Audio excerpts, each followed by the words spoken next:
This is 1997, number 24.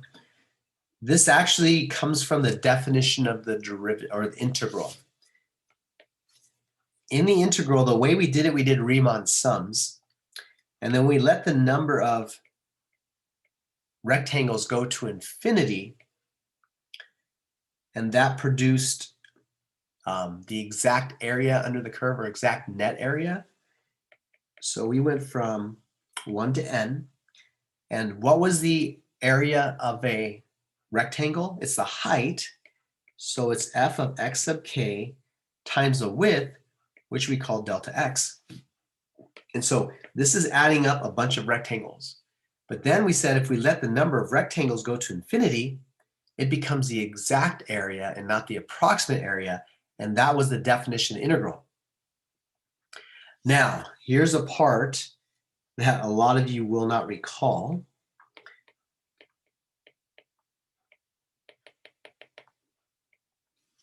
Well, delta x you'll recall. It's b minus a over n.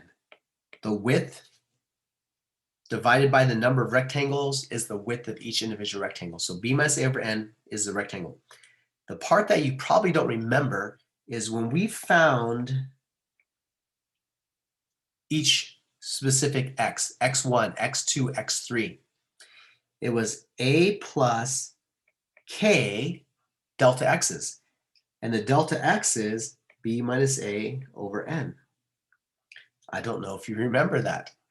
But basically, to get to your, here, I'll just do a quick review.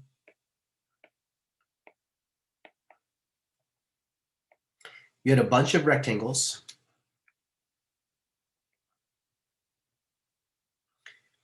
And so to get to your first one, you start at A, and you added delta x because you moved over 1 delta x. Then it's a plus 2 delta x, a plus 3 delta x. And then to get to your general rectangle, some random one, that one would be a plus k delta x's, and that got you to the kth rectangle.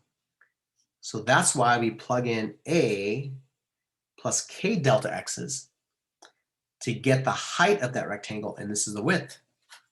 So if you look at this, that is delta x. So delta x is 1 over 50, okay? So delta x is 1 over 50. So I'm going to sub it in here.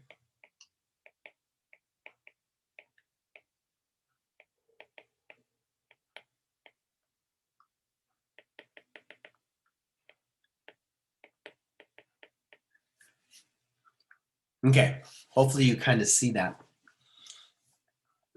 Now, here's the deal. This is only using 50 rectangles. And so they're trying to get what integral is this leading to. Technically, until you get to infinity number of rectangles, you don't know, or it doesn't equal the integral. But they're just saying which one of these is an approximation for these. So it's approximate, it's a Riemann sum approximation. So now you know your delta x is 1 over 50. Now here's the next thing. This is telling you your a's. Do you see your a is 0 for all those? Your starting point? So you know in this case, all these a's are zeros. So now you have that. So let me rewrite this.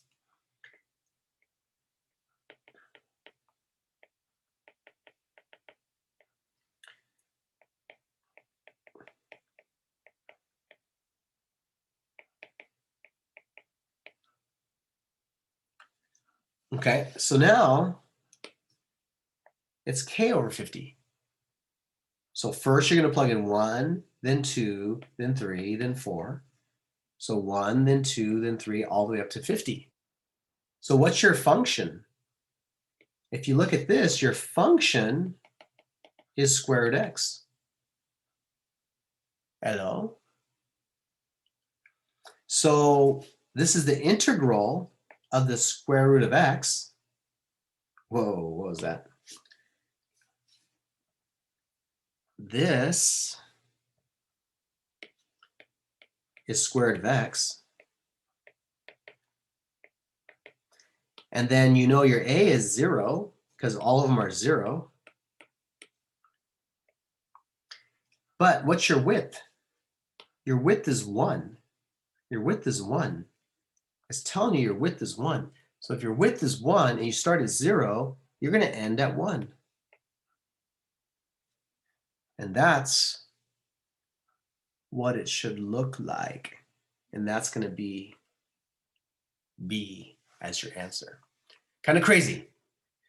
The more you understand that, the easier those get. But if you don't understand that, that is a hard question.